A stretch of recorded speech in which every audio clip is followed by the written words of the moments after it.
designer, architect, urban planner of color, where we don't really exist within our field. It's something that becomes a bit of a luxury when you're actually able to see someone that looks like you or speaks like you or reminds you of someone from your upbringing. So today's lecture I'm going to give you guys, I'll try my best not to be extremely wordy, which sometimes I can be, and my students remind me of that. So I'll try to be brief and get to the portion where we're in a conversation, which is why I think is more fruitful and things are more interesting. So the topic of the presentation today, there we go, okay, made in Opa-locka. So Opa-locka, for those of you who are not familiar with it, is in Northwest Miami-Dade. It's a very old city in comparison to its neighboring cities such as Miami Gardens. It was created around the exact same time as Coral Gables, and that is a themed city. And by theme, there's an architectural inspiration that's used by Glenn Curtis, who was the young man at the time who pioneered the city. And that theme was Moorish architecture. And that Moorish architecture manifested itself into street names named Alibaba and Sinbad and Aladdin, as well as massive structures that resemble something out of Arabian Nights. So it's a very interesting city. It's a very small city. It's roughly 3 square miles. And the predominant demographic are those who are identified as Black. And the secondary demographic are those who identify as Cuban.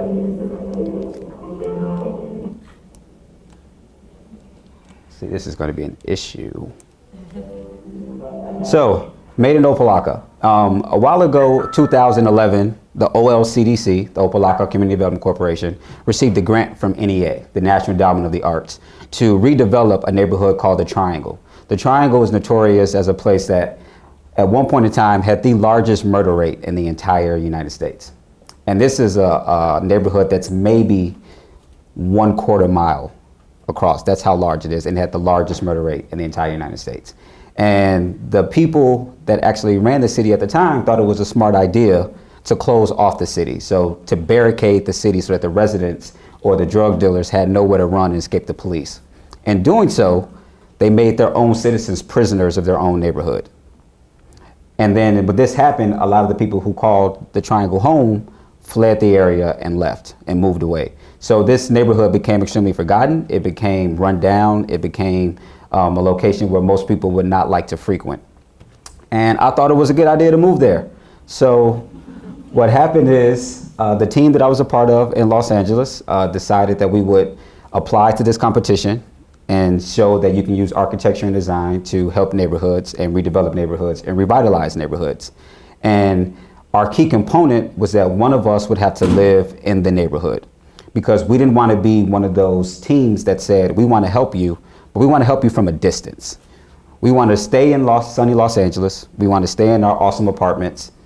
And then we want to just throw money at you and good designs and say, if you do this, it'll work. And as someone who's from Chicago, as someone who's from a predominantly Black area in Chicago, on the west side of Chicago, which if you follow the news, is one of the more dangerous areas in the city that we call home. This was like going back home for me. So I told my team, I said, I had no problem moving to this area. Even though I'm not from Opa-locka, I look like the people that live there. I probably talk like the people that live there. So it really shouldn't be that big of a deal. So this is me inside of the house. The first thing I did when I got there is I took pictures of every single house in the neighborhood. So I walked around with the camera in the middle of the street and I photographed every single home just to understand what the landscape was like. Of course, a couple people asked me if I was a police officer, because who takes photographs of other people's houses? To which I replied, do I look like a cop, man? Like, seriously? And they said, all right, so what are you doing? So I'm working on a project. The project I'm working on is seeing how we can help this neighborhood using architecture. So in order for me to do that, I need to document the actual area. And so this is what I found. Interesting thing about the triangle, right? I mean, of course, it looks like a triangle. Would you believe that out of 120 structures, 15% of those are churches? Right? So one of the things you learn about people of color is they're very big on faith. And it's how do I manifest my faith? How am I able to understand what's going on? How do I continue to move forward while there's so many things in the environment in the world that are weighing down on me? And one of those things is through faith. So what I found very interesting when I moved here, walking around, it's like, man, there are a lot of churches. Like, there's not even enough people to support all of these churches. Like, you see congregations that it's the pastor and his wife, and that's the congregation. That's it. But at the same time, it's a bit endearing because you're seeing that despite what these people are dealing with, they're able to find a way to influence their environment, and they're using their religion as a way. So what I did was I walked around the neighborhood and I started to identify what things were missing in the area. Things that we consider luxuries, like a place to wash our clothes, a park, a place to eat, things of this nature that we take for granted if we live in Coral Gables, or we live in Brickell, or we live in Key Biscayne, and things of this nature, which they don't have the luxury of actually having on a daily basis. And as someone that lives there, I can tell you, I have to go to North Miami in order to get groceries from Publix because it's a food desert. I have to go to a coworker's house who's awesome enough to let me do my laundry there because I don't have a washer and dryer, because I live in the exact same neighborhood that the people that we're trying to help. And to give you an idea, this is a church, one of the churches in an area, right? Another church, they're everywhere. That's not a church, that's a house, but it's a below standard house. And this is what people live in the area. But what you also learn when you're actually within an environment and you're a skill that you have a degree for, you might not be a psychologist or an architect or an engineer, but you might make the best jam in all of North Miami. You might have the best barbecue north of Broward that nobody knows about, right? But everybody in your neighborhood knows about it.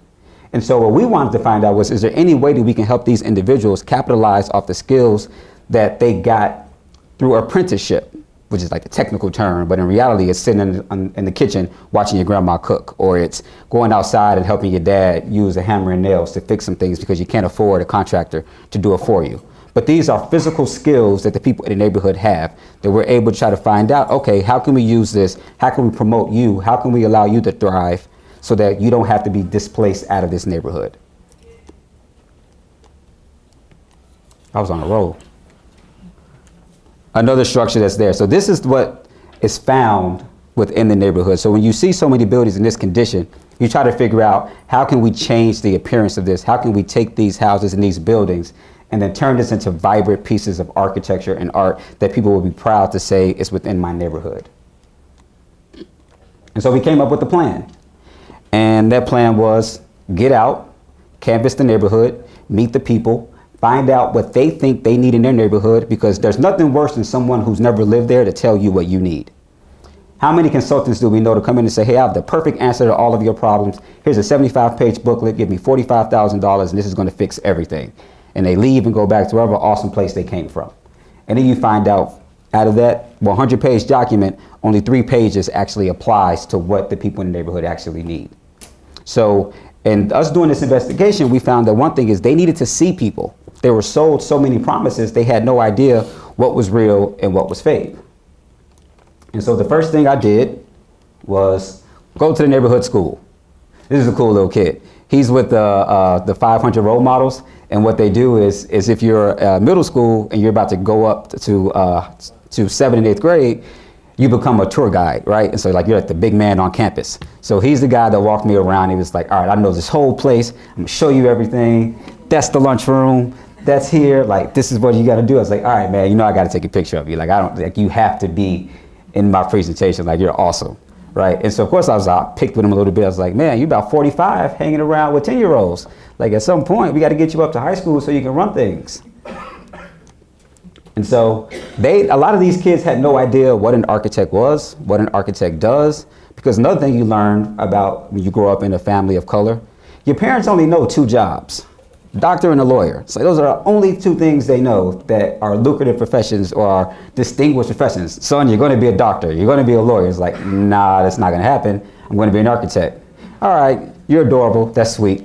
You're going to go through this, you're going to become a doctor, you're going to become a lawyer. But the whole time in my head, I was like, all right, this lady's crazy. It's not going to happen. I'm going to be an architect. I've always known this. When you grow up down the street from where Frank Lloyd Wright lived, you don't have a choice but to become an architect, right? Like, if you're born in Chicago and you can throw a rock from your house and it's like, man, this is iconic architect, this is iconic architecture. There's nothing you can do about that. So despite the fact that she lived in denial for my entire life until I got to a point where I guess she just got tired of arguing with me and was like, okay, you know what, fine. But if you want to fall back on it, you know, a lawyer is a better career. It's like, lady, please leave me alone. Because at the end of the day, a lot of people of color, they think that the finance is the part that makes a career successful. Whereas I know I don't enjoy reading at all. And one of the main components of being a lawyer is reading pages after pages after pages. I don't like words. I like books that just have a lot of pictures. Architecture, it works for me, right? And then I'm pretty good at math, so they work in conjunction. So I can still be a nerd, Ma, but I won't have to be a nerd with reading. I can be a nerd with math, and then I can just leave that stuff alone, right? So it's always exposing these kids to new opportunities that they otherwise wouldn't have access to. And so the first thing that we came up with was this Made in Opa-locka exhibition at History Miami, so that we can kind of promote the area. We can get people who had never been to Opa-locka, who don't want to go to Opa-locka, who are more likely to go to History Miami and then find out more about the city. And so we came up with these cool flags and this cool slogan and this font and everything. And I made a whole lot of models and destroyed my fingers. And this idea is we can design in Opa-locka, we can cook in Opa-locka, we can bike in Opa-locka. Everything we do in other cities, why can't we do them within Opa-locka? Like, it's there. Why not use it? It's the one location within Miami-Dade that neighbors every single means of transportation. You have a tri-rail station, it has its own airport, you have the Palmetto, you have 95, you have State Route 9. I can get anywhere I want except for Coral Gables in 15 minutes from Opa-locka, right? Coral Gables is its own monster. When you hit useless one, it's like it's over. It's over from that point. And so this is us getting people who are either from the area or not from the area into the place so they can actually see what's going on.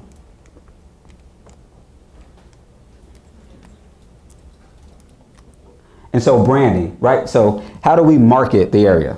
We thought it was an interesting photograph. So me and my design colleague decided to take some of the houses and just put on our face and then take pictures like that to kind of show people a sort of guerrilla propaganda, right, of what the area is. And so we thought it was an interesting photograph. My students like it, so I try to keep it in there. And so this is us taking one of the properties and just saying, you know what, nobody uses the house. Why don't we just put a whole lot of flyers on it so we can get some support and get people understanding what's going on, right? So nobody's using it, it's abandoned.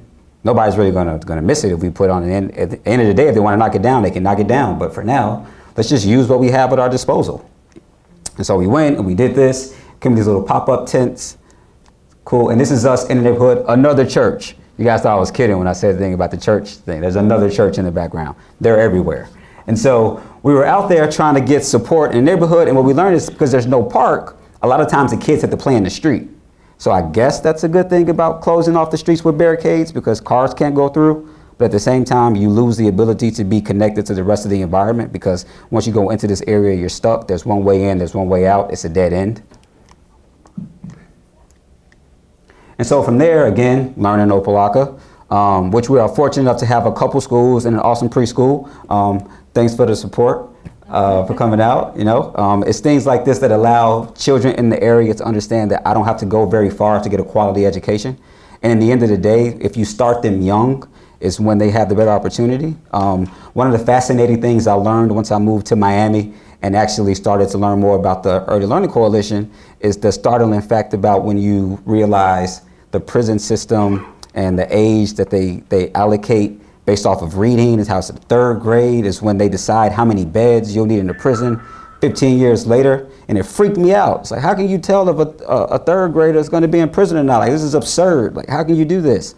But at the same time, these are the things that are lacking in most communities. And this is one of those communities where it was lacking until recently, when we're trying to get more arts programming, more fundamentals, because if they don't have those basic fundamentals, they'll never catch up. And so ownership.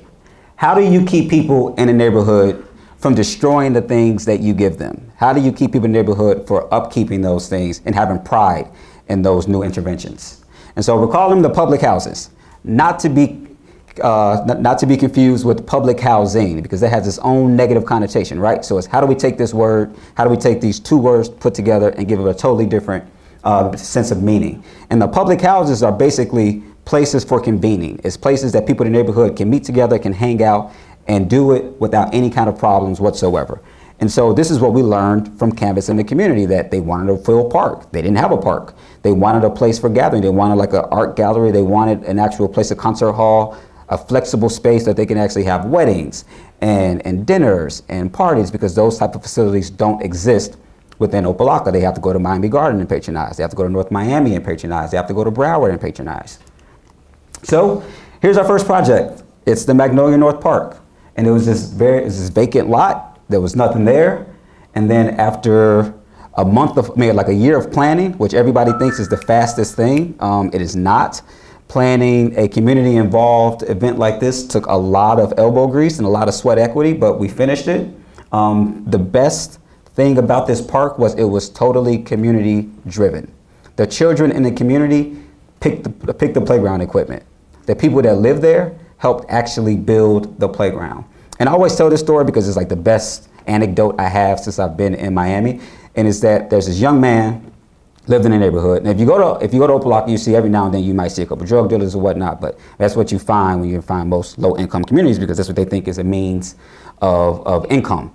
And so there's a young guy who's standing there watching me cut piece of wood after piece of wood after piece of wood. In my head, I'm like, are you gonna help? Or are you just gonna stand here and you're gonna just stare at me? Because I've been doing this about 5 hours, my arms are dead, so either you're gonna keep staring at me or you're gonna come help me. And so he looks at me and says, well, I don't know how to use a saw. It's not really my thing. I don't really want to help. So I dropped everything and said, first of all, man, your kid's gonna play in this playground.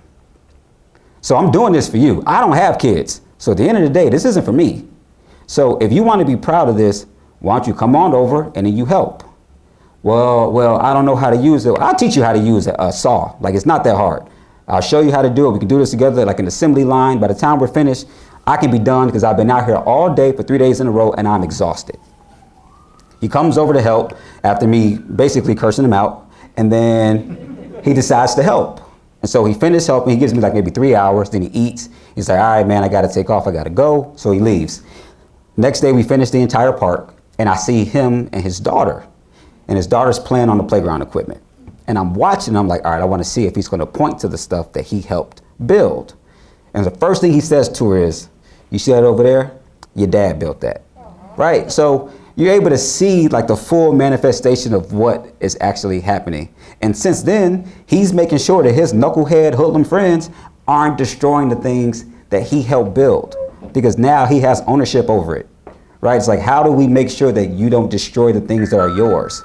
We have to have you be a part of it. If we do it all for you, if we hold your hand, you have less ownership over it. You don't care as much. You probably take care of your shoes better than the pair of shoes someone gives to you. Architecture in the built environment works the exact same way. And so from there, close up on the equipment that the kids picked, awesome colors. This is the kids out there on the table and stuff we built. And then we went and spoke with FIU, who were awesome. They have a landscape architect there named Roberto Rivera, who was a great, helpful hand. He even gave us some of the students that worked there, and they drew that beautiful mural in the background on an abandoned building. Of course, they asked us, like, can we draw on this? I said, man, that building should be knocked down. Somebody got a problem, they can come find me. They won't find me, so let's just call it a day. Just knock it out and do it.